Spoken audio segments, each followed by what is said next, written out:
Muchas gracias, doctor. Nos queda un tema y yo en particular tengo mucho interés en ese tema porque realmente sucede como con lo del Sigrid, ¿no? El catéter de Swan-Ganz, la gente que estuvimos mucho tiempo en la unidad de cuidados intensivos lo utilizábamos en forma indiscriminada y quizá pasó ese tiempo y ahorita se está cuestionando su uso. Creo que la plática que nos tiene el doctor Manuel Poblano, que es un experto en esto, va a ser muy interesante y va a ser sobre el catéter de Swan-Ganz. La pregunta es, ¿debemos olvidarnos del catéter de Swan-Ganz? Él nos contestará a esas interrogantes. Adelante, Manuel. Sí, muchas gracias. Y muchas gracias a todos ustedes por estar presentes todavía a esta hora. Esperemos terminar en 20 minutos ya para podernos retirar. El tema que me asignaron, más que hablar sobre el catéter de Swan-Ganz, es la evidencia, que es algo importante, y que es cómo debemos analizar la evidencia, porque realmente la literatura, de repente encontramos algunos datos que son inciertos y esto nos ha generado algún conflicto. Entonces, bueno, la pregunta es si debemos olvidar el catéter de Swan-Ganz y nos encontramos algunas cosas interesantes. Desde que nació el catéter de Swan-Ganz, las gentes que trabajaron con ella lo vieron como algo muy interesante, hasta poderlo ver crecer de manera importante. Se pasa a la siguiente, por favor, porque no pasan.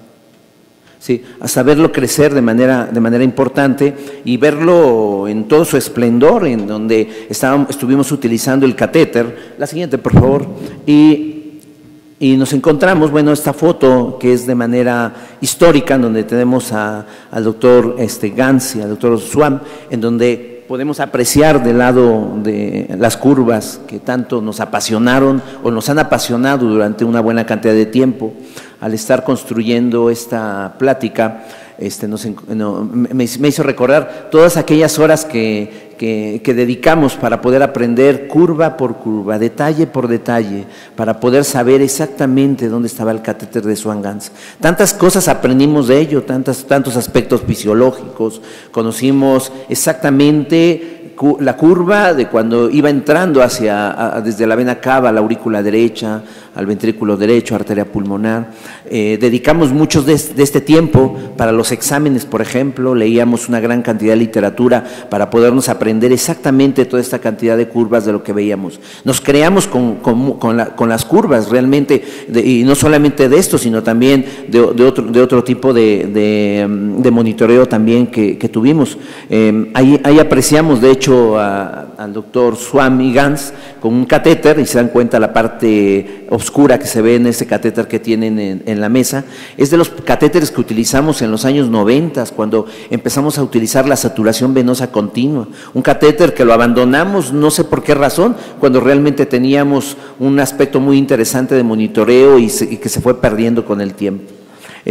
Aparecen algunos artículos, muy interesante me pareció, en donde hablan del Swan-Ganz en relación al pasado, al presente y al futuro, un punto de vista, y lo escribe un autor que leímos también años atrás y del cual nos apasionaba leer: el infarto del ventrículo derecho y el choque cardiogénico. Artículos interesantes, del doctor Chatterjee, publicado en Circulation del 2009, en donde analiza en parte lo que ha pasado en esta parte histórica y futura del Swan-Ganz, y nos hace recordar algunos aspectos también interesantes. La siguiente, por favor.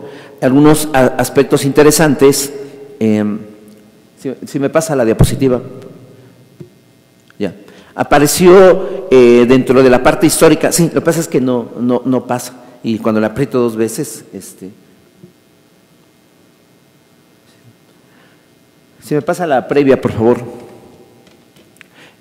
Apareció la clasificación de Forrester a partir de esta unidad de investigación de Monte Sinaí de Los Ángeles, pero ¿qué fue lo que se pudo observar con esta clasificación de Forrester con la que nosotros estuvimos trabajando durante varios años? Una terapia aceptada inmediatamente con la clasificación del infarto del miocardio. Sabíamos claramente que cuando un paciente se encontraba con un diagnóstico de choque cardiogénico o que tenía un problema de infarto agudo al miocardio muy complicado, el catéter de Swan-Ganz nos iba a guiar de manera adecuada en la terapéutica. Pero además también sabíamos bien y podíamos identificar bien las ondas de aquellos pacientes que presentaban complicaciones, como por ejemplo la regurgitación mitral debido al infarto del músculo papilar o una ruptura septal, y los podíamos identificar de manera inmediata. Y entonces, pues bueno, esto hizo que estuviéramos trabajando con el choque cardiogénico como uno de los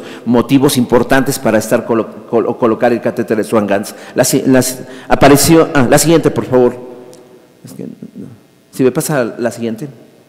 Los hallazgos hemodinámicos encontrados por esta unidad de investigación también, entre otras, fueron esto. Me hizo recordar algunos aspectos como, por ejemplo, la PCP óptima en infarto agudo del miocardio era de 14 a 18, o se documentó la respuesta terapéutica a varias intervenciones, como por ejemplo, el hecho de que el furosemide y la presión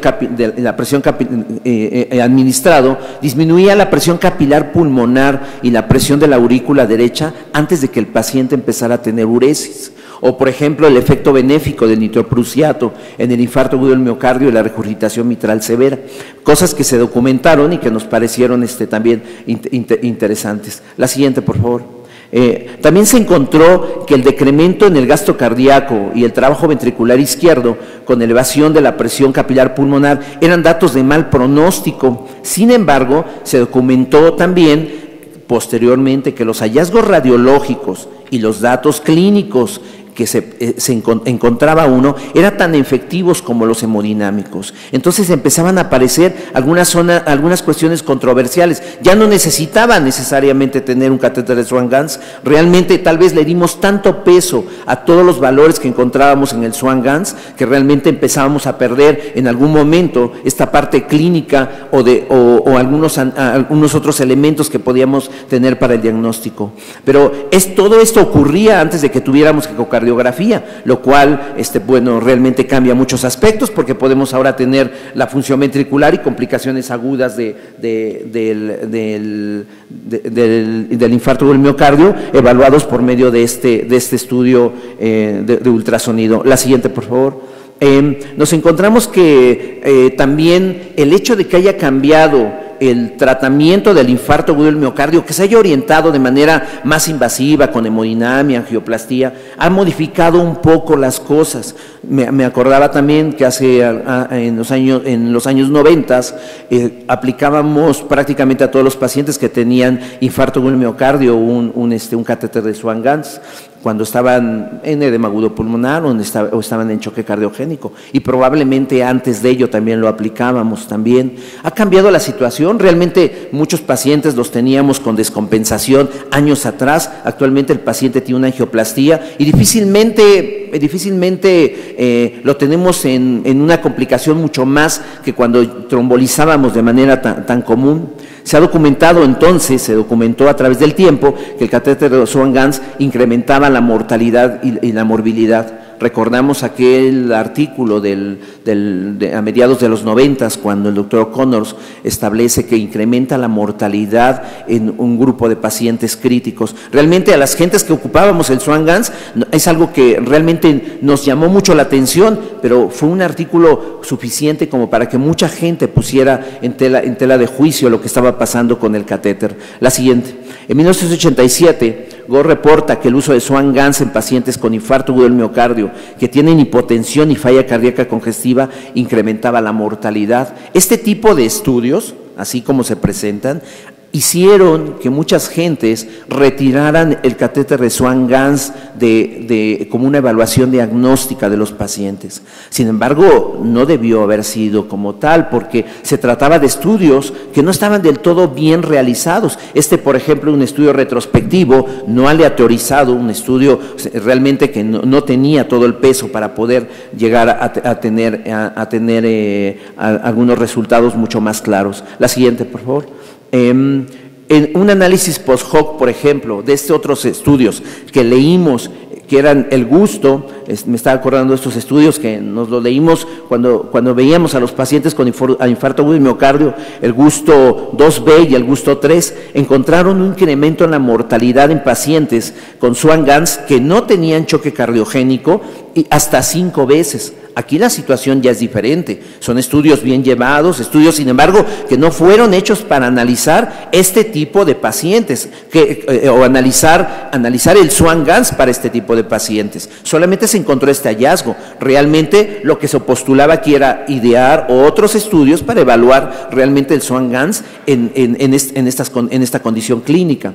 En infarto agudo de miocardio la cateterización rutinaria no está indicada, pero en pacientes con choque cardiogénico debido a falla ventricular izquierda y falla ventricular derecha, el uso del Swan-Ganz para orientar la terapéutica está indicado fuertemente y es una indicación que todavía lo podemos observar. Yo creo que sería difícil poder tratar a un paciente que tiene choque cardiogénico y no tiene un catéter de Swan-Ganz, aun cuando tenemos otras formas terapéuticas o de guía diagnóstica para poder evaluarlos.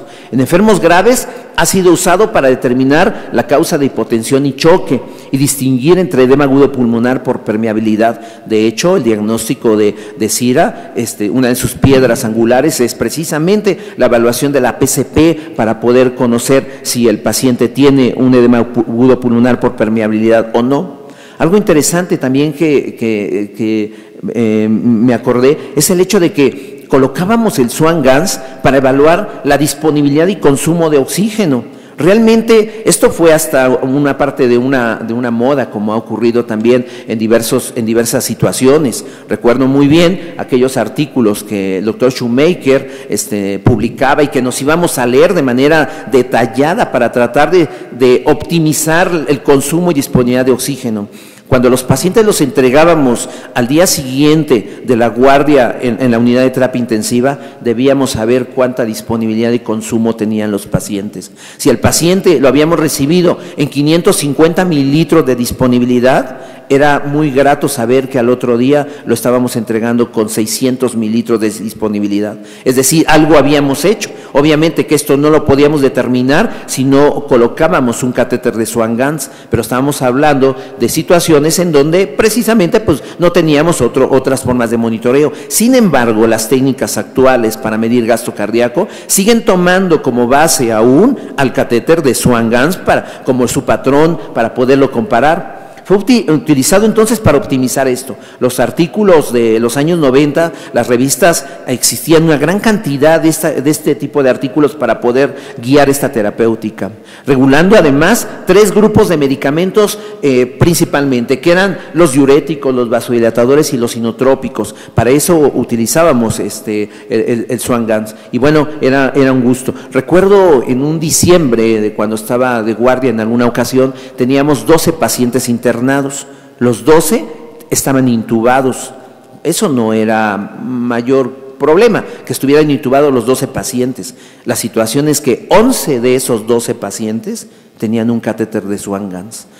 Realmente nos quedamos pensando que colocábamos Swan-Ganz porque el paciente tenía una uresis baja y a veces esa era la indicación únicamente, antes de poder hacer cualquier otra cosa. Han cambiado muchas cosas en cuidados críticos. Creo que realmente se han complementado el nuevo monitoreo, el hecho de evaluar evidencia, que es una situación interesante en la actualidad. Llegó a ser piedra angular en el manejo del CIRA, de la sepsis, de la insuficiencia cardíaca congestiva, de la cirugía cardíaca. Todos los pacientes en cirugía cardíaca salían con un catéter de Swan-Ganz, pero el uso rutinario, sin una indicación apropiada, realmente llegó a generar complicaciones, incluyendo la muerte. Ese fue el punto por el cual se tuvo que evaluar si realmente estábamos haciendo lo correcto dentro del tratamiento hemodinámico de los pacientes.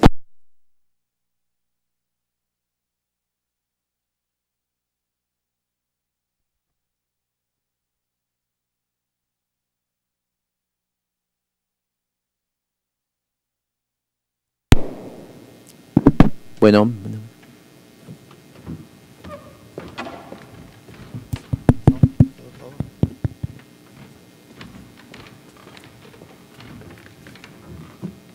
no hay sonido. Bueno, ya. ¿Me pasa a la siguiente, por favor? Bueno, pero realmente no todo era amor precisamente en el Swan-Ganz. Estábamos maravillados con el hecho de estar trabajando con el Swan-Ganz, de utilizarlo en todo momento, de estar ocupando y haciendo cálculos, muchos cálculos para poder obtener detalles en relación a lo que teníamos. De hecho, el diagnóstico de sepsis en estado hiperdinámico, hipodinámico, se basaba precisamente en parte de lo que encontrábamos en las resistencias vasculares sistémicas, en el gasto cardíaco, en las diferencias arteriovenosas. Y entonces aparecen algunas de las me pasa la siguiente, por favor, algunos de los aspectos de estas publicaciones. Ahí tenemos publicaciones en diferentes revistas desde 1987, 2000 hasta el año 2006. ¿Y qué nos encontramos ahí? Nos encontramos, la siguiente, por favor, algunos de esta información. Me pasa la siguiente, la previa, por favor. Bueno, ya, la siguiente. Nos encontramos cosas que son contrarias.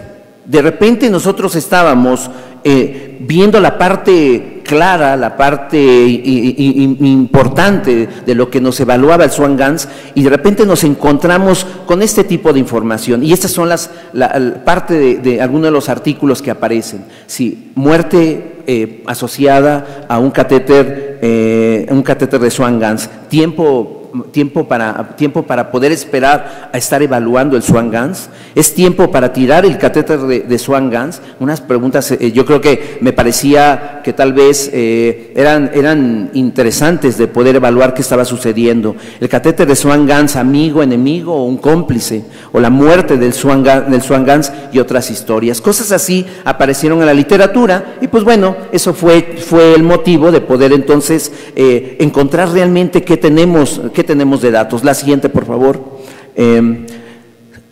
La previa. Se propone realizar estudios clínicos, entonces, aleatorizados para conocer su real impacto. Se ha hecho esto, sin embargo, solo aparecen estudios controlados en pacientes con síndromes coronarios no agudos, encontrando asociación con el incremento en la mortalidad. Este tipo de pacientes, pero por supuesto, en ellos no está indicado el Swan-Ganz. Al haber más complicaciones, los pacientes tenían que morir. La siguiente, por favor. Sin embargo, aparecen algunos estudios como por ejemplo que es la evaluación de la efectividad clínica del catéter de Swan-Ganz en el manejo de pacientes en la unidad de cuidados intensivos. Este estudio se llama así, el PAC-MAN, un estudio clínico aleatorizado y controlado. 1041 pacientes de 65 unidades inglesas aleatorizados a tener o no tener el Swan-Ganz. Y se les coloca, aquellos que se les colocó el Swan-Ganz, observen, tuvieron 68 contra 66%, se les colocó el catéter de Swan-Ganz, y lo interesante son los números que se encuentran en relación a hazard ratio. El hazard ratio se utiliza para evaluar precisamente la evidencia de lo que existe cuando estamos comparando dos tratamientos, si uno nos está generando beneficio o un efecto deleterio. Es el hazard ratio lo que ocupamos. Y el hazard ratio que nos dice aquí, en este estudio aleatorizado, es que es de 1, con un intervalo de confianza de 0.94 a 1.27. Un intervalo de confianza corto, lo cual nos dice que no había ninguna diferencia entre usar y no usar Swan-Ganz. ¿En relación a qué? A daño. Estamos evaluando daño únicamente. El problema es interpretar este tipo de estudios como si fueran de terapéutica, y entonces, como yo digo que no hay ninguna diferencia, ¿para qué le pongo el Swan-Ganz? No, el estudio fue hecho para evaluar daño o no daño, y entonces no veo que exista ninguna diferencia. Hubo, sí, 46 complicaciones en 486 pacientes con el catéter de Swan-Ganz, pero no hubo ninguna complicación fatal. La conclusión, que la pongo en inglés para no modificar absolutamente nada de lo que los autores ponen, dice: nuestros hallazgos indican que no hay ninguna clara evidencia de beneficio o de daño por el manejo en pacientes críticos del Swan-Ganz. Estudios de eficacia son necesarios entonces para poder evaluar, incluyendo aquellos pacientes a los cuales se les debe colocar el Swan-Ganz o no. Estuvimos interpretando entonces en relación a estudios que fueron diseñados para otro tipo de cosas. Ese es uno de ellos, no hay muchos realmente. La siguiente, por favor. Hay otro estudio más, en por ejemplo, bueno, aquí se evalúa el índice cardíaco y disponibilidad en pacientes quirúrgicos con Swan-Ganz, en este mismo estudio. Observamos realmente, pues bueno, lo que teníamos que observar claramente, que los pacientes, después de colocarse un Swan-Ganz, se encontraban que tenían mejor disponibilidad y mejor índice cardíaco en comparación a la parte basal. La siguiente, por favor. Sin embargo, pues bueno, esto era algo esperable. Si tengo un Swan-Ganz y veo que mi paciente tiene un gasto cardíaco de 5 litros y tengo un lactato tal vez un poco alto, probablemente a lo mejor o menos de índice cardíaco le di inotrópico y por eso tuvo que incrementar la disponibilidad de índice cardíaco. Este es el otro estudio. Realmente no hay muchos estudios. Es un estudio también controlado, aleatorizado, para evaluar el catéter arterial pulmonar en pacientes quirúrgicos de alto riesgo. Es decir, no tenemos pacientes médicos que poder evaluar. La siguiente es un estudio también grande. Vean cómo se presentan en una curva de Kaplan-Meier. Esto es evidencia de que no hay ninguna diferencia que nos genere mayor mortalidad el hecho de utilizar catéter de Swan-Ganz en este grupo de pacientes. La siguiente. Y entonces nos encontramos lo siguiente. No sirve la... Ah, sí, ya sirve no alcanza la... Veamos, nos encontramos, estos son los resultados, esto es lo que se debe de evaluar en evidencia. ¿Qué nos encontramos? De hecho, están descritos diferentes tipos de grupos, de hecho no se alcanzan a observar del todo bien, pero lo que sí quiero recalcar son los intervalos de confianza. ¿Se dan cuenta que los hazard ratio se encuentran cercanos a 1 y uno diría, pues realmente no hay ninguna evidencia, no sirve de que esté a favor o en contra poner catéter de Swan-Ganz en este grupo de pacientes? Pero vean los intervalos de confianza tan grandototes que existen en algunos grupos. Eso significa que las muestras para poder evaluar a esos subgrupos de pacientes no son las correctas. Estamos entonces concluyendo con intervalos de confianza tan grandes que realmente no es lo que la evidencia nos tiene que mostrar de manera clara. La siguiente, por favor. Esas diferencias en mortalidad. Esto es lo que escribe el artículo en su conclusión. Dice que en pacientes quirúrgicos tempranos, quienes van a una cirugía electiva o cirugía mayor y que se encuentran en cuidados intensivos, no tienen ninguna ventaja clínica en la terapia guiada por catéter arterial pulmonar. Pero eso ya lo sabíamos. Nosotros no le ponemos un catéter de Swan-Ganz a este tipo de pacientes. Sin embargo, estos son los estudios que han echado para atrás lo que hemos tenido con el Swan-Ganz y que hemos llegado a tener diagnósticos, yo creo que interesantes a lo largo de los años. La siguiente, por favor. Y bueno, las conclusiones que puedo decir en relación a esta revisión basada en evidencia del Swan-Ganz es que la instalación de catéter Swan-Ganz es una técnica sencilla y rápida en manos experimentadas. El abuso se asocia a mayores complicaciones, sin la menor duda, como lo que puse de ejemplo en algún momento, tener 11 Swan-Ganz cuando ocupábamos una computadora que la llevábamos de cubículo en cubículo para estar haciendo las mediciones y estar haciendo los cálculos. Su uso no debe de ser rutinario, absolutamente.